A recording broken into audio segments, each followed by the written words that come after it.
Magandang araw po sa inyong lahat, mga katribo. Heto na po ang pagpapatuloy ng kwento natin na tungkol sa karanasan ni Ka Emong. Ipagpatuloy na natin ang kwento.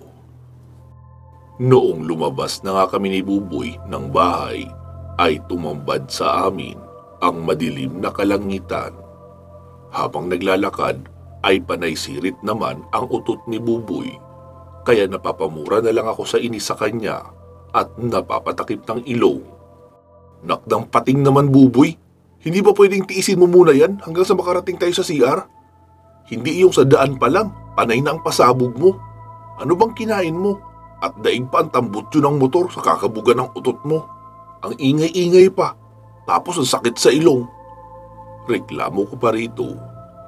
Ano ka ba naman, Emong? Tiisin mo na, open air naman. Kaya hindi mo naman mahihigop ng 100% lahat ng ipapasabog ko. Ay, ewan ko sa'yo, Buboy, nakakainis ka. Pumabaliktad na sikmura ko eh. Mukhang hindi magtatagal ako naman ang masusuka. Sabi niya naman, pasensya ka na, Emong. Wina-warm up ko lang yung exit point ko. Para pagdating sa kubeta, tuloy-tuloy ang bomba. Wala nang babara. Ay, ewan ko sa'yo, Buboy. Puro kakalokohan. Muli namang sumagot ang loko. Subukan mo din kaya, Emong, minsan. Promise, hindi mo na kailangan umiri kapag nakapag-warm up ka na. Binatukan ko ito sabay sabing, naiirita na nga ako sa ginagawa mo kung ano-ano pa pinagsasabi mo. Hindi ka nalang magmadali sa paglalakad para maideposito mo na yan. Pagmadali na lang tayo at kanina pa ako inaantok. Singhal ko pa dito, sabay nauna na ako sa paglalakad. Ilang sandali pa ay narating na namin ang manukan. Naririnig namin sa paligid ang ungol ng mga natutulog na manok habang kami ay naglalakad patungo sa banyo. Natanaw namin sa dulo ang palikuran, kaya nagmadaling tumakbo si Buboy papunta sa loob habang nakasungkit ang kamay sa likuran niya. Napapailing na lang ako, mukhang sasabog na yata talaga ang kanyang bulkang mayon.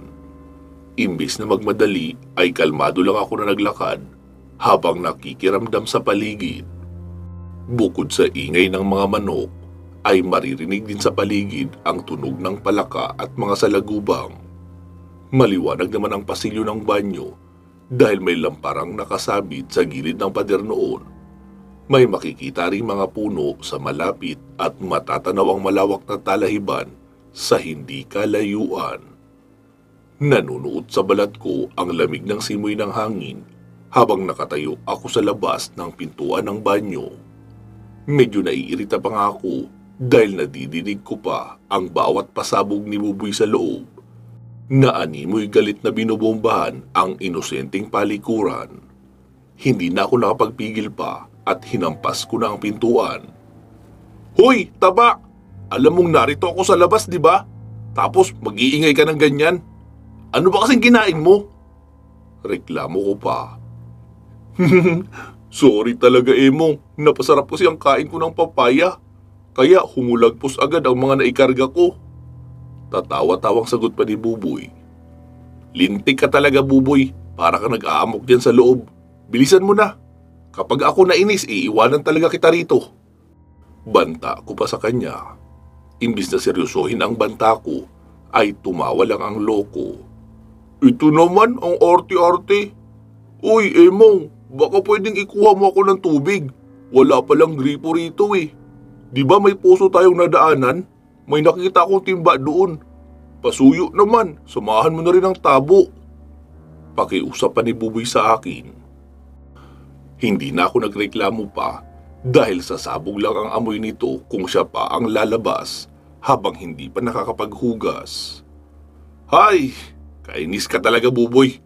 Matapos mo akong bomba-bombahin ng malalakas mong pahangin. Ngayon uutusan mo naman ako. Maktol ko pa rito habang naglalakad, papabalik upang hanapin ang sinasabi niyang poso. Kaso hindi ko naman iyon nakita. Hinanap ko ito sa paligid ng manukan, ngunit wala akong matagpo ang poso. Sinilip ko rin ang gilid at likod ng palikuran, subalit wala rin. Napapaisip ako kung saan kaya iyon banda nakita ni Buboy. Binalikan ko siya upang tanungin. Hoy, Buboy, saan mo nakita yung poso? Wala akong makitang poso rito eh. Ang mabuti pa, magtiyaga ka na lang sa dahon at ikukuha kita. Sabi ko pa. Ha? Anong pinagsasabi mo dyan, Emong? Inadaanan pa nga natin nung papunta tayo dito. Nasa dulong pasilyo lang yun, malapit sa halamanan. Nakita ko yun habang papaliko tayo sa manukan. Tugon pa ni Buboy, kaya mas lalo akong naurat, sapagkat ang layo pa naman ng halamanan na iyon. Bakit ngayon mo lang sinabi? Pinagod mo lang ako sa kakahanap eh. Talak ko pa kay Buboy. Hindi ka naman kasi nagtanong, kaya akala ko nakita mo yun. Katwiran pa nito na nakuha pang tumawa kahit naiinis na ako. Pihadong magbubuhat ako ng tubig mula sa poso hanggang sa banyo. Nasa tansya ko ay hindi rin bababa sa 20 dipa ang layo. Dahil sa lumalamig na masyado ang gabi, ay napilitan na akong humakbang upang kumuha ng tubig para makaakyat na kami sa kwarto. Napapayakap pa ako sa sarili ko habang naglalakad dahil biglang lumamig ang paligid. Napansin kong mabilis na nagbago ang ihip ng hangin. Hindi naman ganito ang klima pagpunta namin rito, kaya hindi ko maiwasang magduda. Nakakaibang lamig ang hatid ng hangin sa akin. Tila ba may sumasamang espiritu sa hangin at niyayakap ako, kaya hindi ko tuloy maiwasang manginig dahil sa lamig. Habang patuloy na naglalakad ay tumitingin ako sa paligid. Baka kung anong nilalang ang biglang umatake sa akin. Mas mabuti na yung handa ako. Nang malapit na ako sa poso ay napansin ko ang isang itim na timba sa tabi ng poso. Kinuha ko ito upang itapat sa bunganga noong poso, subalit nagulat ako dahil mabigat ito. Gawa pala iyon sa goma, kaya hindi nakakapagtaka ang bigat nito. Hay, pampihira naman oh. Naiusal ko na lang. Nagsimula na akong magbomba. Habang pinupuno ko ang timba ay may nararamdaman akong gumagalaw sa loob ng halamanan na nasa may likuran ko. Malapit lang ito sa poso kaya dinig ko kaagad ang bahagyang pagyugyug ng mga dahon. Subalit, tumigil din ito kalaunan. Hindi ko na lang ito pinansin. Nagpatuloy uli ako sa pagbomba, pero noong malapit na akong makapuno ay biglang gumalaw ang halamanan. Sa pagkakataong ito, ang buong paligid ng halamanan ang gumagalaw. May kaluskos pa akong naririnig sa likod, kaya itinigil ko na muna ang pagbomba upang suriin ito. Dahan-dahan ako lumapit, ngunit nang nasa harapan ako ng halamanan, ay nagulat ako nang biglang lumakas ang paggalaw nito, na halos ikalagas na ng dahon sa lakas ng pagyugyug. Ganun pa man, kinimkim ko pa rin ang takot at paglapit ko ay tumuwad ako upang hawiin ang halaman. Ganun na lang ang pagkagimbal ko nang biglang tumalon ang isang itim na pusa patungo sa akin. Sa sobrang gulat ko ay nabuwal pa ako sa lupa at pagkapang na napaatras papalapit sa puso. Pero nagtaka ako nang kaswal lang na naglakad ang pusa at hindi na ako nito pinansin. Halos hingalin ako sa kabang nararamdaman. Mabuti na lang din at agad umalis ang pusa at nagpunta na sa kabilang direksyon. Akala ko pa naman ay kakalmutin na niya ako dahil sa forma ng pagtalon niya na parang tigring sasakmal ng usa. Nang makabawi sa takot ay pinagpatuloy ko na ang paglalagay ng tubig sa timba. Matapos itong mapuno ay sinubukan ko na itong buhatin, subalit gaya ng inaasahan ko ay sobrang bigat nito. Medyo natatapon-tapon pa ang tubig habang buhat ko ang timba dahil hindi ko mabuhat ng maayos dahil sa bigat. Pero ayos lang naman kahit kalahati na lang ang matira. Ang mahalaga ay madalhan ko ng panghugas si Buboy. Naulinigan ko pa ang tinig ni Buboy nang malapit na ako sa banyo. Ilang beses nitong tinatawag ang pangalan ko habang kinakatok ang pintuan. Nagmadali ako sa paglalakad hanggang sa may lapit ko sa labas ng banyo ang timba ng tubig na inigib ko. "Oh, ito na ang panghugas mo. Lumabas ka na riyan at kunin mo ito. Pambihira ka, pinagod mo ako." Reklamo ko pa. "May tabo ka ba riyan?" Tanong ko pa. "Oo, meron pala. Pasuyo naman ako, Emong. Ipasok mo na lang rito ang timba. Nakahubad kasi ako eh. Nakakahiya naman kung makikita mo ako, di ba?" Pakiusap pa sa akin ni Buboy. "Aba, sumusobra na yung mga pabor mo sa akin, Buboy ha. Hindi mo alam kung anong pinagdaanan ko para madalan ka lang ng tubig. Kaya umayos ka." Sagot ko pa rito.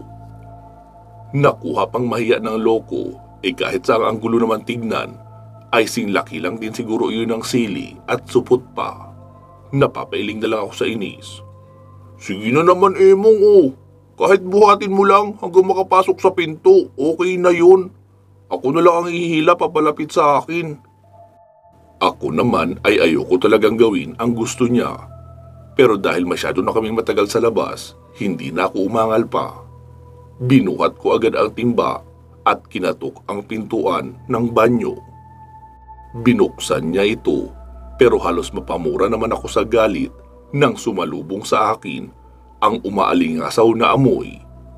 Naibalibag ko ang pinto sa tapang ng amoy sa loob at agad akong lumayo. Habang naghihintay ay napalingon ako sa manukan dahil tila may naramdaman akong dumaan sa may likuran ko. Pero nadismaya ako nang hindi ko ito maabutan. Ang bilis nitong nawala at hindi malang nag-iwan ng bakas. Nagkibit balikat na lang ako dahil baka guni-guni lang ang nahagip ng sixth sense ko. "Hoy, success!" Wika pa ni Buboy noong lumabas ng banyo. Pasipul-sipul pa si Mokong habang tinatali ang panali ng kanyang digarter na shorts. "Oh, ano yung posturang yan? Para kang nakakita ng multo, Emong." Wika pa ni Buboy habang nakatingin ako sa kanya. Halatang madami talaga ang naidiskarga niya dahil lumiit ng bahagya ang kanyang tiyan. Napapilig ko na lang ang ulo at nauna nang naglakad sa kanya. "Uy, sandali lang, Emong, hintayin mo ako." Sigaw pa ni Buboy habang hinahabol ako. Habang papalis kami sa banyo, ay naitanong sa akin ni Buboy kung bakit daw ako nang hahagis ng bato sa pintuan noong banyo. Natigilan naman ako sa paglalakad nang marinig ko iyon. Nagtataka ako. "Seryoso ka? Ako ang nambato?" Kumunot ang noo ko na nagtatanong. "Oo, akala ko nga galit ka eh. Kasi nung tinawag ko ang pangalan mo, hindi ka sumagot. Tapos bato ka lang ng bato sa pinto." Salaysay pa ni Buboy. Nagtaka ito nang mapansin bigla na lumaki ang mga mata ko. Maya-maya ay nalaki din ang mga mata niya nang mabasa ang iniisip ko. "Bakit? Huwag mo sabihin, Emong, na hindi ikaw yun." Kabadong tanong pa ni Buboy. Pero sa halip na sumagot ay hinila ko na siya sa kamay at nagmadaling tumakbo papabalik ng bahay. Agad kong isinara ang pintuan pagkapasok namin at doon ko sinabi kay Buboy na hindi ako yung nambabato ng pinto ng banyo. Tapos magkahalong kaba at kilabot ang naramdaman ni Buboy nang ipagtapat ko naman sa kanya na may napansin akong umaaligid na kung anong elemento sa manukan. Posibleng ito ang nambato kay Buboy dahil kakaiba ang presensyang dala niya at hindi ito pangkaraniwan. Naisip ko rin na baka may koneksyon sa isa't isa ang itim na pusa at nilalang na nagpaparamdam sa akin kanina. Hindi pa ako sigurado rito, pero batay sa obserbasyon ko ay pareho silang nagpaparamdam sa akin sa magkaibang oras. Sa panahong iyon ay wala pa akong ideya na kayang magpalit ng anyo ng mga nilalang ng dilim bilang hayop. Kaya hindi pa ako sigurado kung iisa lang ang nakita ko nung oras na iyon. Sa sobrang takot ni Buboy ay napatakbo ito papaakyat sa hagdan at iniwan ako mag-isa sa unang palapag ng bahay. Napailing na lang ako at napangiti dahil kung tutuusin, hindi ko siya masisisi. Kasalanan ko rin naman kung bakit siya natakot kasi ikinuwento ko pa ang bagay na nakita ko. Subalit habang papaakyat na ako sa hagdan ay isang kalabog ang biglang nagpatikil sa akin. Nabura ang ngiti ko sa labi nang malamang sa pinto ng basement nang gagaling yung kalabog na aking naririnig. Napatingin ako sa itaas ng hagdan at sa paligid ko bago magpasyang lapitan ang pinto ng basement. Dahan-dahan ako lumapit upang matignan ito. Napaatras ako sa gulat ng isa pang kalabog ang dumambas sa pinto. Yung klase ng tunog na parang may taong gustong lumabas mula sa loob. Parang isang bilanggo na gustong makalaya. Naging tahimik sandali ang basement pagkatapos ng ilang minuto. Tinignan ko ang kandado nito, subalit na natili pa rin itong nakapulupot sa mga kadena. Sa ilang minuto kong pagkakatitig dito, ay para bang may puwersang nag-uudyok sa akin na tanggalin ang kandado. Hindi ko napigilan ang sarili na lumapit pa at subukan itong hawakan. Ngunit isang galit na tinig ang biglang pumigil sa akin. "Huwag na huwag mong ahawakan yan kung ayaw mong mapahamak, bata!" Boses sa likuran ko. Paglingon ko ay sumalubong sa akin ang magkasalubong na kilay ni Lola Esther. Halatang galit ito at hindi nagustuhan ang balak ko. Pasensya na po, Lola. May narinig po kasi akong tunog sa loob, kaya titignan ko sana kung ano." Katwiran ko pa sa matanda, sabay humingi ng tawad. "Umakyat ka na sa taas at matulog!" Matigas na sagot pa ni Lola Esther sa akin, kaya napatango agad ako. Sige po, Lola, pasensya na po."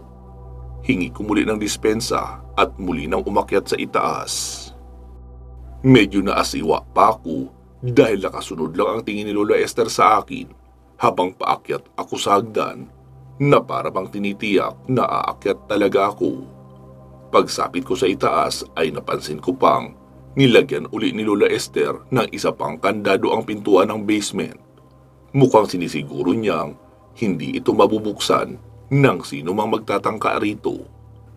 Pagdating ko sa kwarto ay naabutan ko si Rojo na nakahiga lang sa kama habang nagbabasa ng libro. Tumigil ito sandali nang makita niya ako. "Oh, ba't ang tagal nyo namang makabalik? Naparami ba ang dineposito ni Buboy?" Nakangiting tanong pa ni Rojo. Oo, kilala mo naman yun, boy takaw yun eh." Sabay gumanti rin ako ng ngiti kay Rojo. Kumunot ang mga kilay nito. "May problema ba, Emong?" Tanong pa ni Rojo. Mukhang napansin agad niya ang pilit ng ngiting pinakita ko. "Oo, pero ayos lang ako. Namamahay lang siguro ako. Pero huwag kang mag-alala, lilipas din ito tulad ng dati." Palusot ko pa sa kanya. Napahinga ng malalim si Rojo. "Ganun ba? Gusto mo na bang magpahinga? Halika, higa ka na rito." Sambit pa ni Rojo. Medyo susubukan kong hilahin ang antok para mahimbing ako makatulog. "Ikaw, di ka pa ba inaantok? Ba't nagbabasa ka pa?" Balik tanong ko naman sa kanya. "Kanina pa kasi ako hindi dinadalaw ng antok. Kaya nagbasa-basa muna ako." "Kwentuhan na lang tayo para sabay tayong antukin." Mungkahi pa sa akin ni Rojo. "Oo ba, sige. Ano bang gusto mong pagkwentuhan?" Wika ko pa, sabay umupo ako sa gilid ng kama at humarap kay Rojo. "Kahit ano, basta wag lang love story. Wala akong hilig dyan eh." Sagot nito na nakangiti. "Sige, tungkol na lang sa inyo ang pag-usapan natin. Ano bang alam mo, Rojo, sa bahay na ito?" Napansin kong bahagyang nagulat si Rojo sa tanong ko.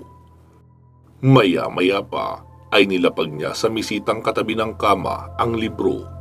Pagkatapos ay umayos siya ng upo sa kama at tumingin ng seryoso sa akin. "Alam mo ba, Emong, na may kababalaghang nangyayari sa bahay na ito?" "Ha? Hindi. Bakit? Ibig ko sabihin, hindi mo naman yung nabanggit sa akin." Pagsisinungaling ko pa kahit may nararamdaman talaga akong kababalaghan sa bahay na iyon. "Ayaw kasi ipaalam ni Lola sa inyo dahil ayaw niyang matakot kayo dito. kaya sinabihan niya akong ilihim na lang sa inyo. Maikling paliwanag pa ni Rojo. Kung ganun, nababalot talaga ng kababalagan ng bahay na ito. Tumango lang ng bahagya si Rojo. Matagal nang usap-usapan ang isang itim na aninong nagpapakita dito sa bahay. Kaya nga nagpa siyang umalis ang mga kapatid ni mama ko na dating nakatira dito. Natakot sila sa panggagambala ng aninong ligaw. Ayon sa isa kong tita na si Auntie Beth, may nakita siyang itim na aninong nakatayo sa may manukan nang minsang nagbanyo siya sa kalagitnaan ng gabi. Hindi niya ito pinansin noong una kasi akala niya anino lang ng poste o puno. Pero naisip niyang medyo malayo naman ang mga puno sa paligid, kaya bahagya daw siyang kinilabutan.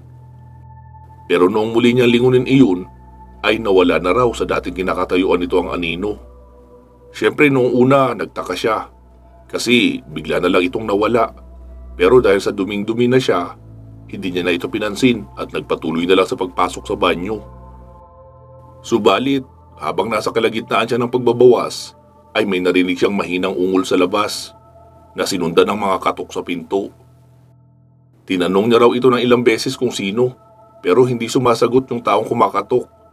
Kaya inayaan na lang daw ni tita at nagmadali na siyang matapos sa kanyang pagbabawas. Subalit nung makatapos siya at papalabas na sana ng banyo, ay halos sumiwalay ang kaluluwa ni tita sa katawan nang maramdamang may humihinga sa likod niya. Napakainit raw ng hininga nito na tumama sa batok niya. Kaya ibang klaseng paninindig ng balahibo ang naramdaman niya noon. Pero dahil sa may kaunting tapang si tita ko noon, ay nilingon niya pa ito. Pero halos himatay naman siya sa takot nang bumulaga sa kanyang mga mata ang nakakatakot na itsura ng nilalang. Mahabang kwento pa ni Rojo sa akin. Ano raw ang itsura ng nilalang? Nakita niya ba yun ng buo? Seryosong tanong ko pa na medyo kinikilabutan na rin dahil nadadala na ako sa kwento ni Rojo. Oo, kahit medyo madilim sa loob ay kitang-kita pa rin daw ni tita ang mukha nito dahil sa liwanag na lampara na tumatago sa siwang ng pinto. Yung mukha daw ng nilalang ay sobrang pangit at maitim. Napakapula rin daw ng mga mata nito. At ang korte ng mukha ay hindi daw mailarawan ni tita dahil sa sobrang pangit. Para itong pinagsamang mukha ng tiyanak at halimaw. Sa katunayan, nagkamali siya ng akala na isang itim na anino lang ang nakita niya matapos niya sabihin kay Lola ang nangyari. Nagsisigaw na kasi noon si tita habang tumatakbo pabalik sa bahay. Yung konting tapang sa katawan niya ay nawala na dahil sa sobrang takot at kilabot na nadama. Matapos siyang pakalmahin at painumin ng tubig ng iba kong tita, ay sa kanya ikinuwento ang buong pangyayari. Si Lola naman noon ay nakikinig lang daw ng tahimik habang isinasalaysay ni Tita Beth ang nangyari sa kanya. Matapos mailarawan ni tita ang mukha ng nilalang, ay doon palang nagsalita si Lola. Ang sabi niya, isang maligno raw ang nakita ni tita. At ang sabi ni Lola, nakita niya rin daw ito isang beses noong nagbanyo siya. Nakatira daw ang malignong iyon sa ilalim ng lupa, pero kadalasan ay makikita sila sa mga palikuran. Dahil mas gusto nila ang madidilim, abandonado at mababahong lugar. Inisip pa nga ng mga tita ko na baka raw namamalikmata lang si Tita Beth. Pero base sa nakikita nilang ekspresyon ng kanyang mukha, ay talagang nagsasabi daw ito ng totoo. Mahabang paliwanag pa ni Rojo sa akin. Dahil dito, may isang bagay ang naging malinaw sa isipan ko. Nakumpirma ko na ang aninong nagparamdam sa akin at ang pusa ay maaaring iisa. Hindi lang basta napadaan ang itim na pusa, kundi isa itong maligno na nagkatawang pusa para mangakit ng biktima. Subalit sa kasamaang palad nga lang ay hindi niya ako nadala ng pang-aakit dahil mas nanaig sa akin ang tapang kahit medyo nakaramdam ako ng takot ng mga oras na iyon. Hindi ba nagawang paalisin ni Lola Esther ang itim na maligno na sinasabi mo sa palikuran? Tanong ko pa kay Rojo. Sinubukan niya itong itaboy noong magpatawag silang albularyo. Kaso ang sabi, malakas daw ang pagkakahumaling ng itim na maligno sa palikurang iyon. Kaya hindi ito umalis, bumalik lang din. Alam mo Emong, ang itinuro sa akin ni Papa, palagi lang daw ako magdasal para hindi ako lapitan ng masasamang espiritu. Kaya kapag magbabanyo uli kayo, Magdasal lang kayo bago pumasok doon. Payo pa ni Roho sa akin. Tumango lang ako bilang tugon. Pagkatapos nito ay nagpasya ng matulog si Roho. Ako naman ay gising pa rin at hindi pa hinihila ng antok.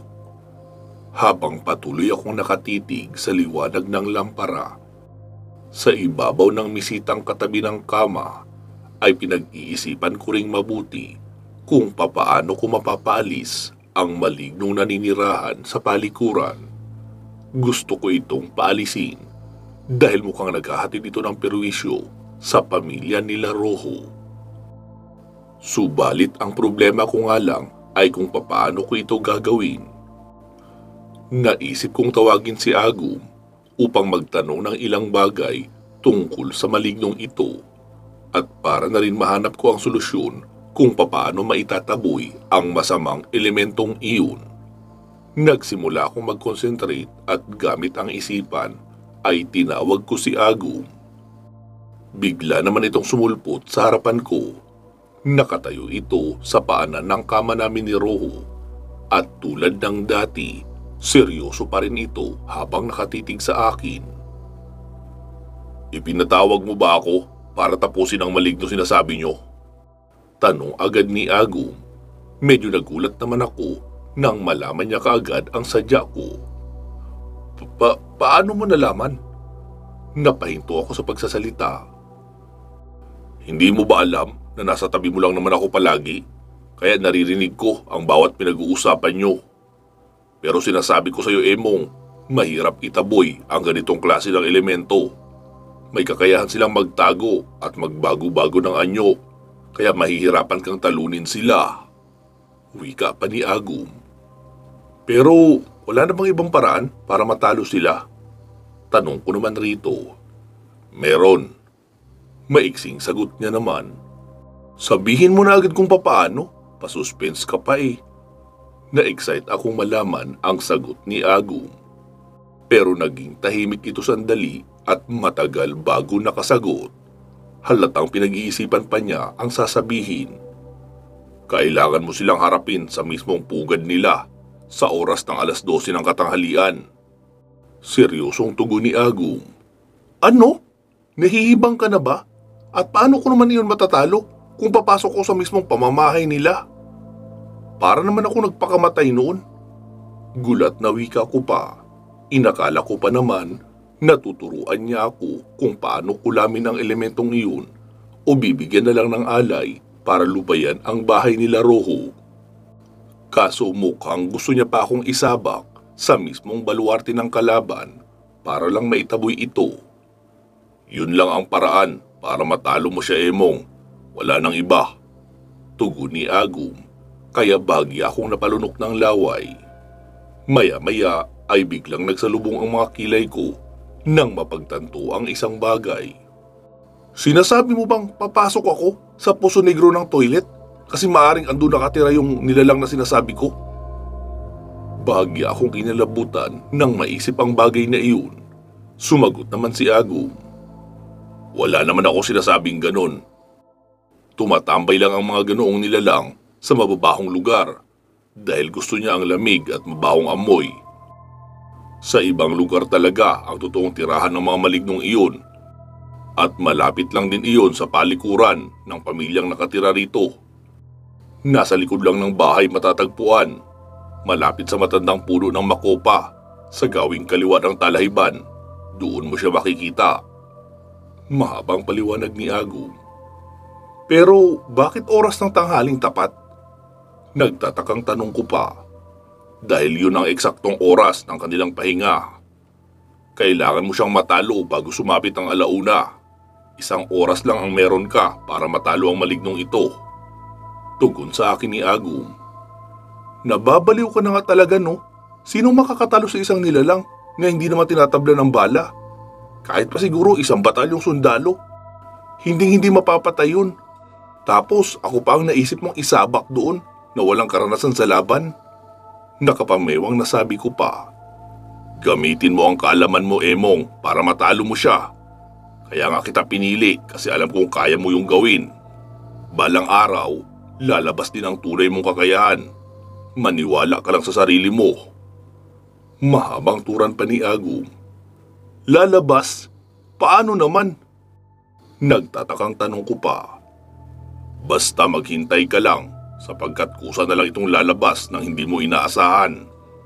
Hindi magtatagal ay makakamit mo rin ang tunay na kapangyarihan ng Dignom. Hay, ewan ko sa'yo Agum. Paano kung hindi ko matalo ang nilalang na yun sa oras na itinakda? Alanganin kong tanong kay Agum. Kung ganon, makukulong ka ng panghabang buhay sa pugad ng elementong iyon. Hindi ka na makakalabas roon kahit ano pang gawin mo. Napalunok ako ng laway sa sagot ni Agum. Nakakatakot palang kalabanin ang mga maligno dahil kahit masugatan mo pa sila, ay may kakayahan din silang magpagaling agad. Madalas silang magbago ng anyo para manlin lang.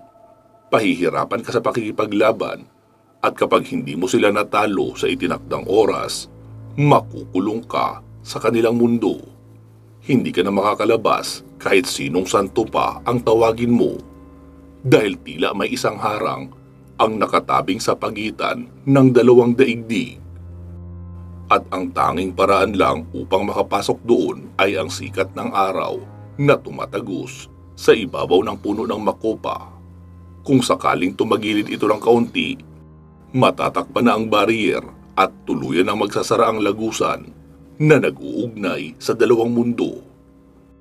Sa totoo lang, napakahirap ng sitwasyon ko noong mga panahong iyon kasi hindi pa ako gaanong nasasabak sa aktwal na labanan. Sumasakit ang ulo ko sa kakaisip kung paano sila tatalunin nang hindi ako masusugatan o mapapahamak.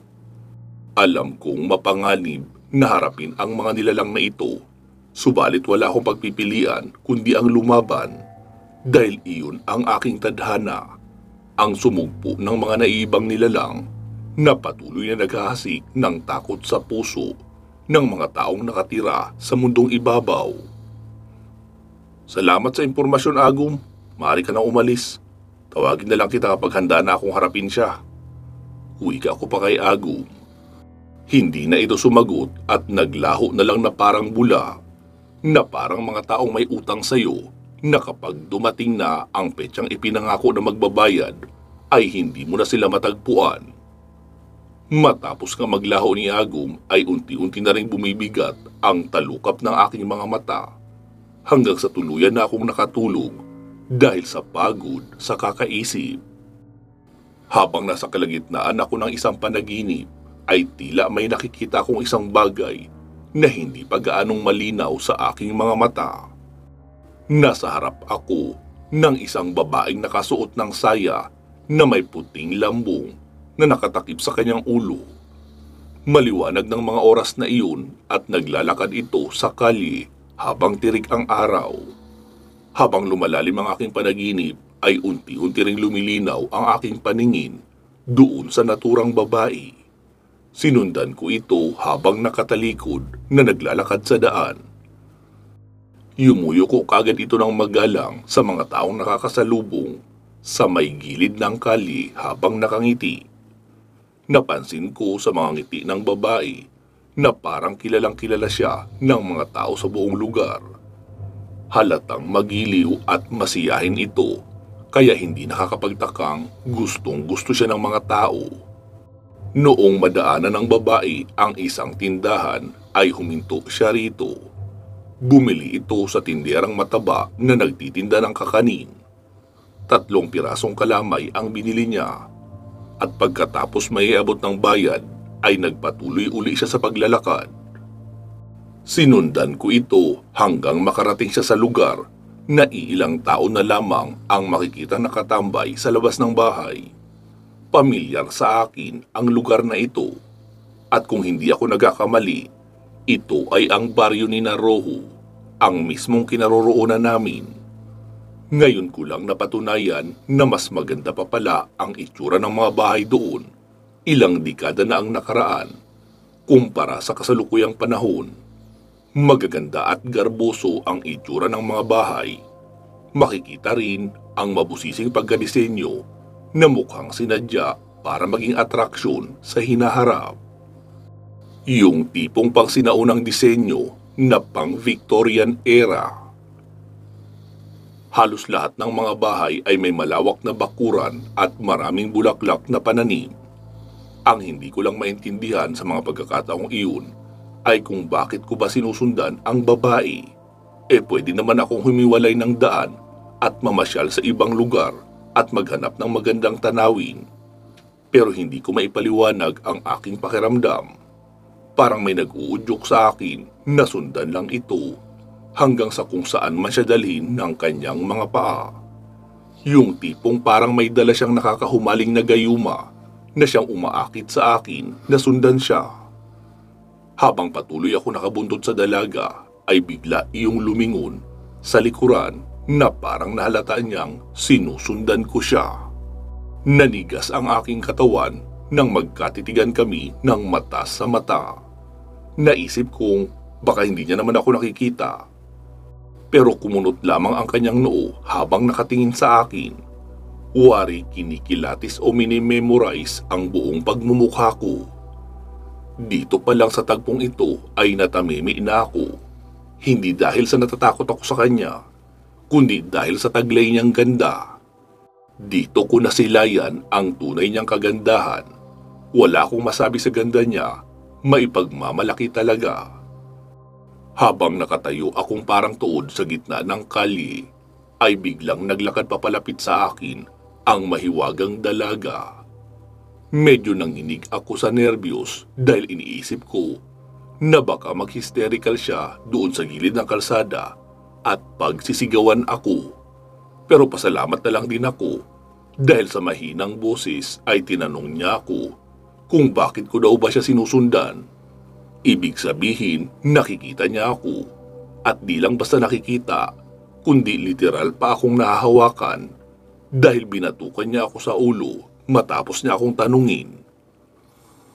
"Ang sakit mo naman mambatok, ate, ha?" Reklamo ko pa. Bakit mo ba kasi ako sinusundan? At sino ka? Bakit ganyan ang suot mo?" Tanong niya pa sa akin, kaya napatingin ako sa suot ko. Nagulat ako dahil ngayon ko lang din napansin na suot ko pa ang damit na suot ko noong nakaraang araw. Pambihira, nakalimutan ko palang magpalit ng damit bago matulog kanina. Cool ba ate ang suot ko? Bagong bili ko pa yan. Pagmamayabang ko pa. Tinatanong kita, sino ka nga? Matigas na tanong niya pa. Emong ang pangalan ko. Ikaw, anong pangalan mo, magandang dilag? Hirit ko pa, pero hindi niya ako sinagot. "Huwag mo na ako ulit susundan. Kung hindi, baka hindi lang yan aabutin mo." Masungit na banta pa ng babae. Natakot naman ako kaya hindi ako nakakilos. Agad nang nagsimula itong maglakad papunta sa isang bahay. Pero ang bahay na pinasukan niya ay hindi gaanong kalakihan at kagandahan. Maihahalin tulad lang ito sa tipikal na bahay ng mga pangkaraniwang mamamayan lang din. Sa madaling sabi, mukhang mahirap lang ang babae, pero hindi mo ito mahahalata sa panlabas niyang anyo dahil maayos at malinis siyang manamit. Pansamantala muna natin puputulin dito ang ating kwento.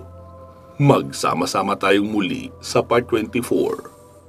Mag-iingat po kayo palagi at hanggang sa muli.